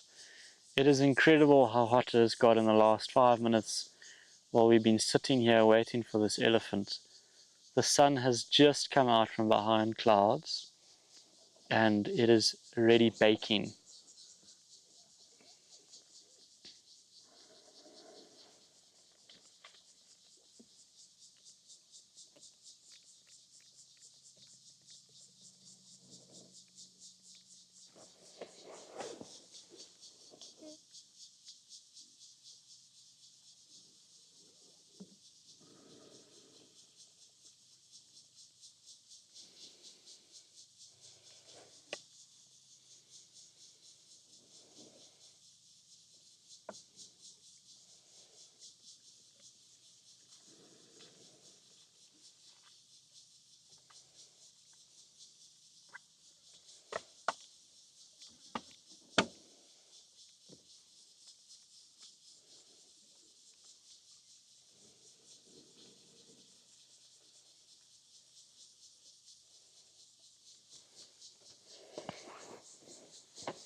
Whew. So despite the fact that there's a lot of water across the landscape, surface water that is, so the dams are full, I'm sure some of the pans have got nice water in it now, or in them now, elephant is still choosing to come and drink from the crib. Nice clean water that's been pumped out of a borehole. Why go to murky, muddy water and some of the seasonal pans, and you can come and get nice fresh clean water?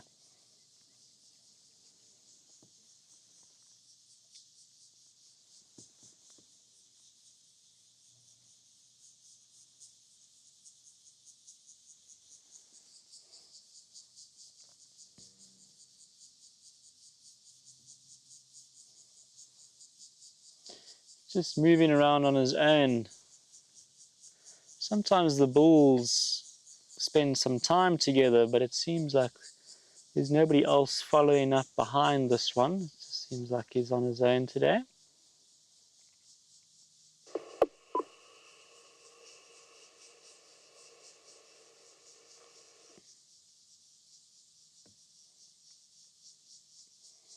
He's smelling with that trunk on the edge of the crib there.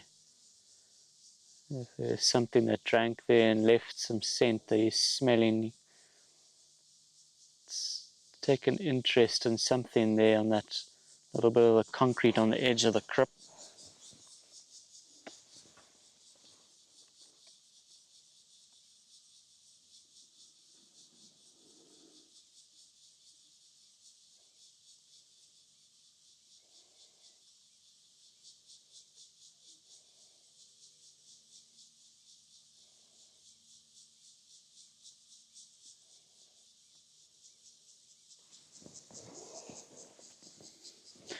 The sun has gone back behind some clouds and has given us a bit of relief from its intensity.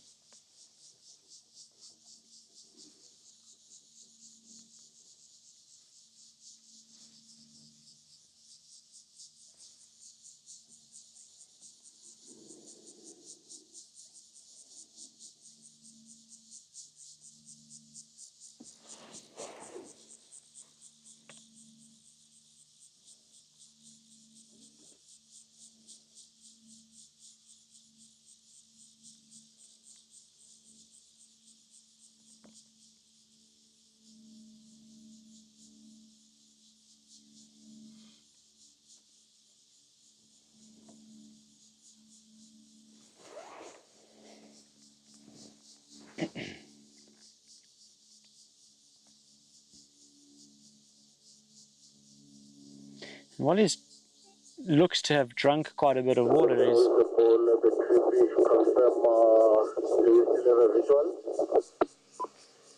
let's get back to this. Affirmative, he's drinking from the crib.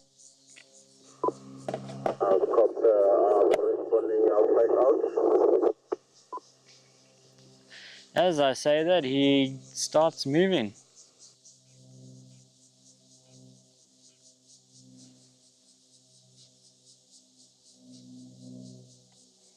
So I was saying, well, he looked like he was drinking quite a bit from the crib there. He actually spat a lot of that water out.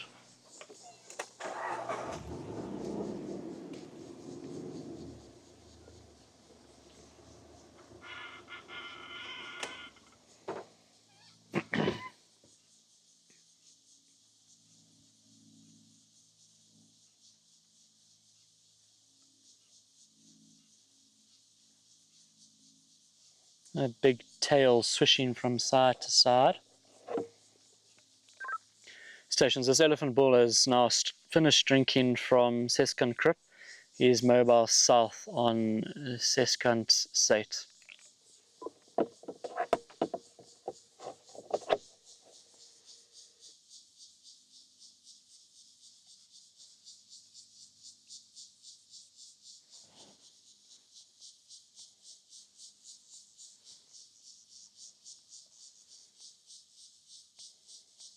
He's going to mud there. Yeah. It is quite hot, and he's probably felt that heat on his back already. He's just gone to a little bit of the water from last night's rain and maybe a bit of like a puddle on the side of the road. I wonder if he's going to throw some mud onto his back. He's going to do just that. Have a look at that. He's going to try and protect his skin from the heat. That was very short-lived. Very short-lived. I thought we were going to have a lot of spraying of mud onto his back, which is not going to happen because he decided that that isn't the game he wants to play. Unfortunately, it would have been quite entertaining to see that.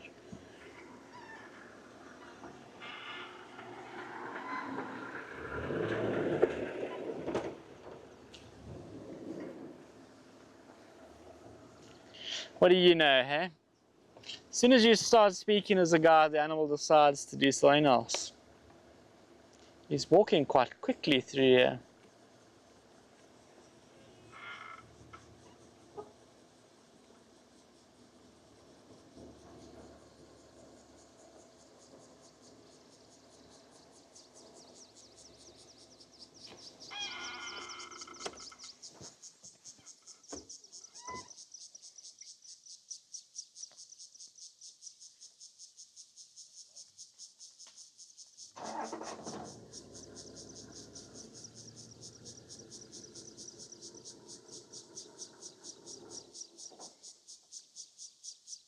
That's a beautiful scene.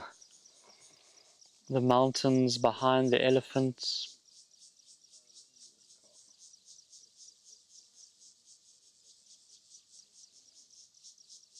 Beautiful scene. Just get in front of this other vehicle.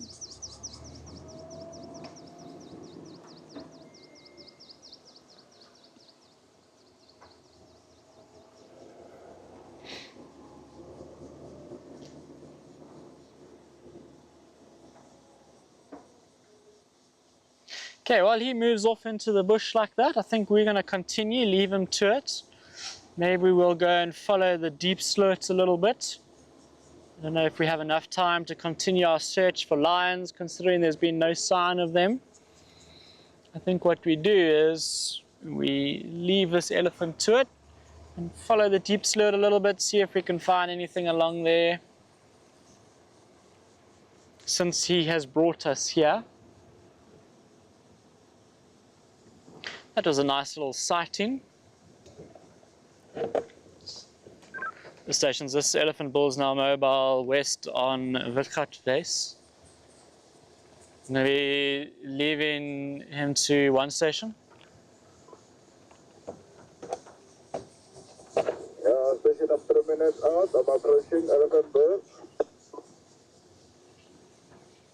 Okay, make away, make away.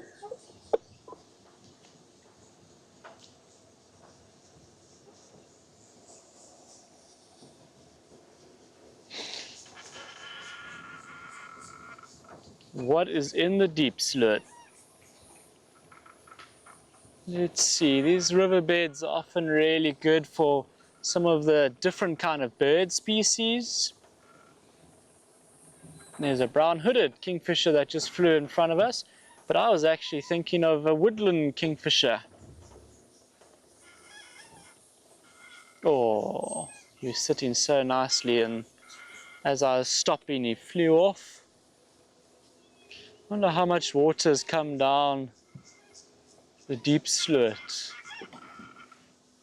If it's even possible. What's going on there? Oh. Hey?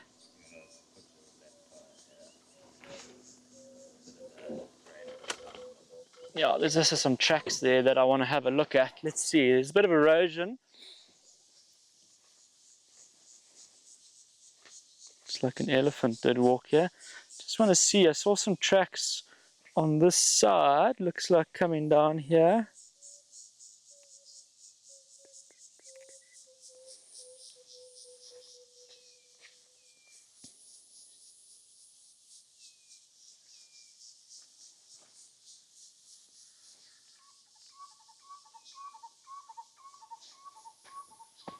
Black-collared barbet calling.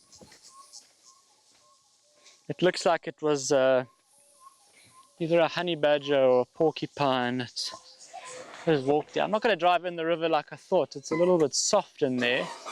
What I'm going to do is just cross through and we'll go down the deep slough on the other side. Just get around this bit of erosion that's formed after the rain.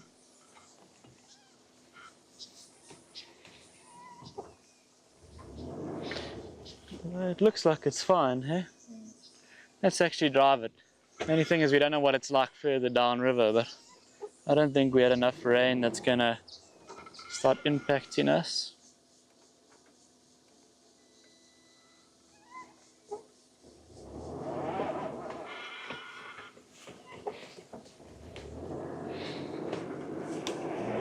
A little bit muddy for the first bit, but then it gets sandy and fine.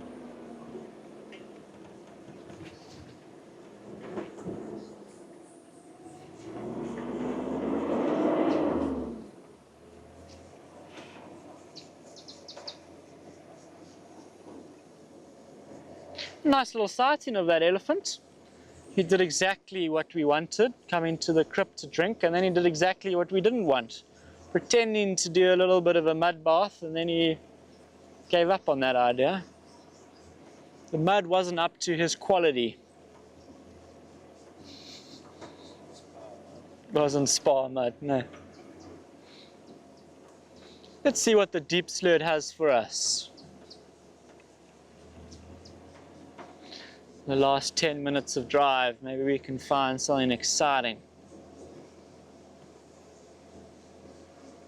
Some little blue wax balls jumping around here.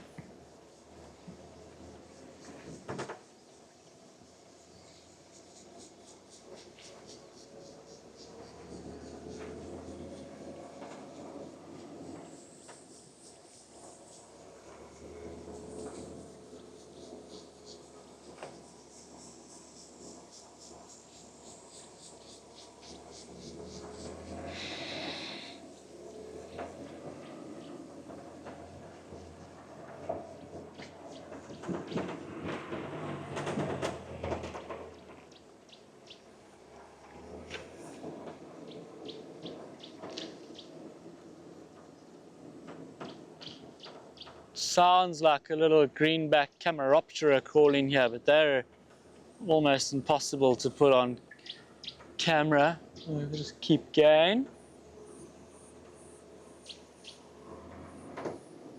Oh, there's a nyala.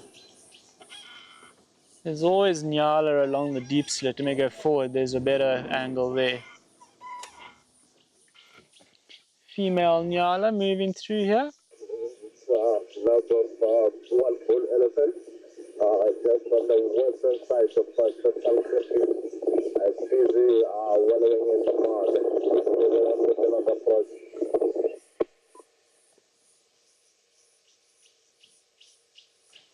Okay, she didn't hang around for too long. Where there's one female nyala, there's probably more, but I wonder if she was maybe the last one in the herd to move through here.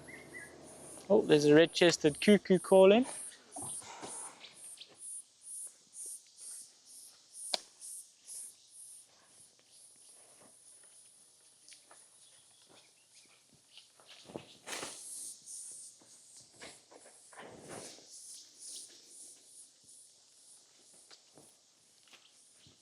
Done my good deed for the day, moving the branches out of the road.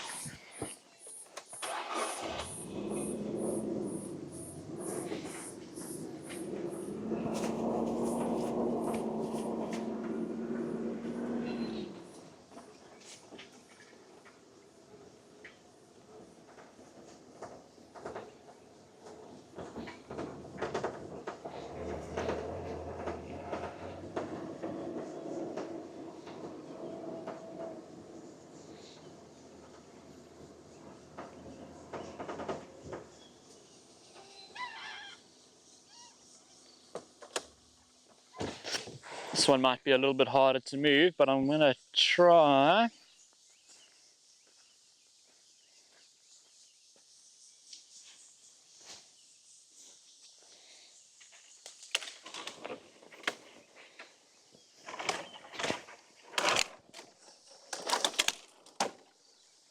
Here we go. It wasn't so bad. I thought it was going to be a bit heavier than it was, but sometimes all you have to do is roll it over. Gareth's gardening services. If gardening doesn't work out for me, maybe I can go and become a landscaper. We'll call it that, not a gardener. A landscaper. It's all about the use of the terminology. Are you a gardener or are you a landscaper? Which one sounds better?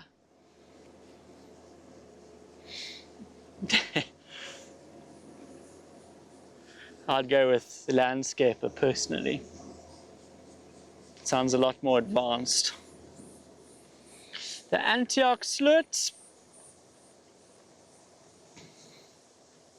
Looks like maybe some rhinos were sleeping here.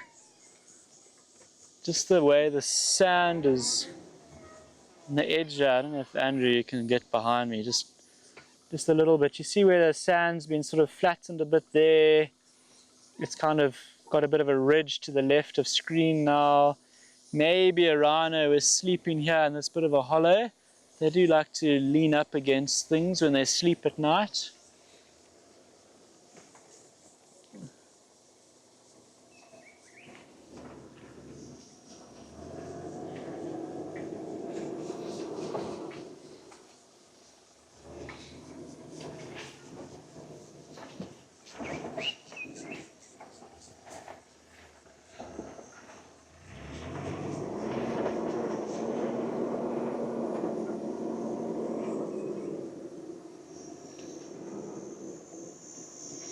Beautiful false marula here next to us. If you just have a look at the bark, it's a nice giveaway for a false marula. It's kind of like these long lines, not like the marula that flakes. These have got these like bigger flakes that move out. Beautiful trees. There's actually a couple of them in here. It's nice to see. Often elephants remove them quite quickly. For some reason they favor them. It's nice to see some. Looks like elephants have pushed over a young knobthorn. I'm definitely not going to be able to move this one. Andrew, I'm going to have to try and squeeze through here, protect Andrew's arms from the knobthorns. And we try and go through this gap.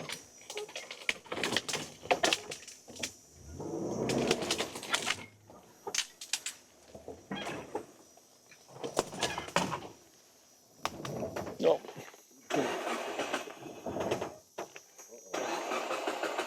What's happening here?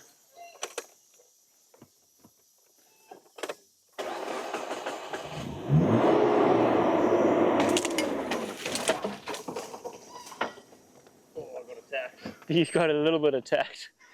I don't know what was going on with the car there, folks. We're alive. It didn't want to carry on. It was scared of the task of going around the knobthorn.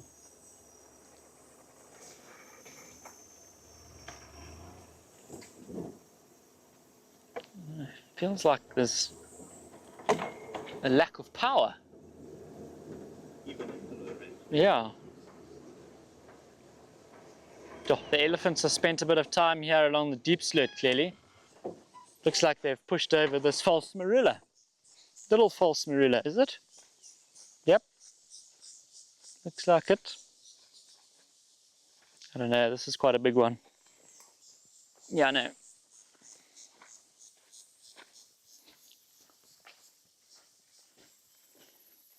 So nice along the deep slit. Where's that cat that we always like to try and see? Milling about, scent marking.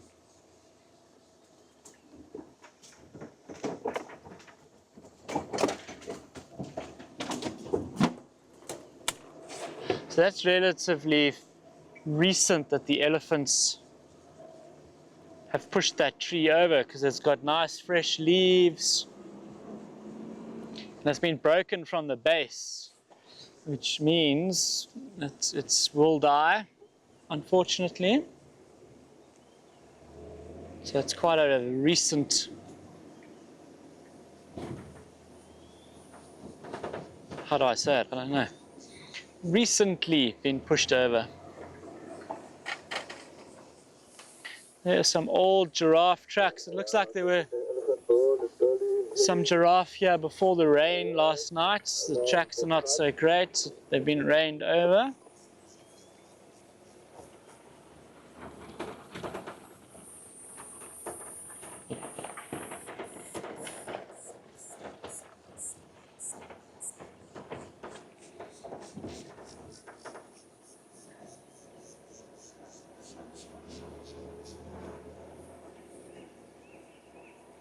Yeah, the elephants really have been spending some time in the deep sloot, haven't they? There's lots of trees being pushed over and ripped up and across our path.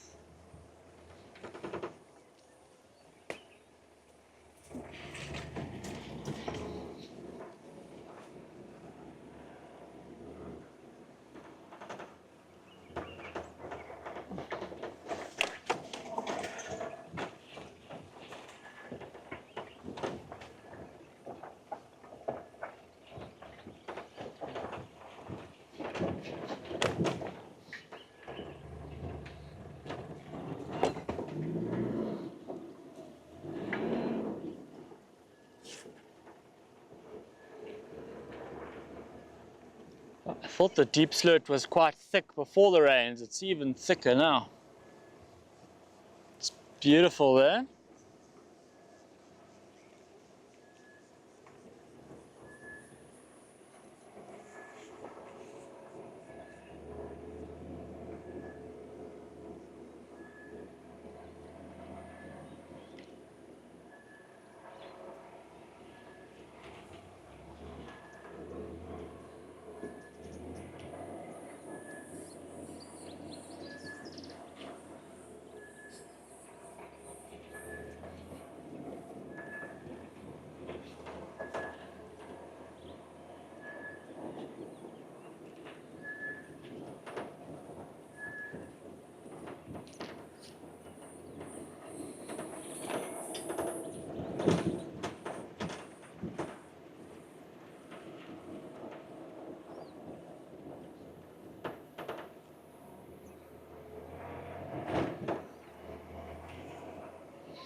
There's no fresh tracks in the sand. Nobody's really moving about the deep sloot this morning. It doesn't look like anybody was moving earlier this morning either. After the rain, I was hoping that we'd get some kind of activity, but anyway, that's how it goes. It's been a bit quiet. I think the animals they're all recovering after last night's electrical storm. But we had a good morning birding, a couple of nice birds. I hope you enjoyed that. And then it was nice to get that Ellie bull going down to the crib and having a drink. But that's it from us this morning from Rietspruit. Hope you enjoyed that, and we'll see you next time. Until then, have a great day.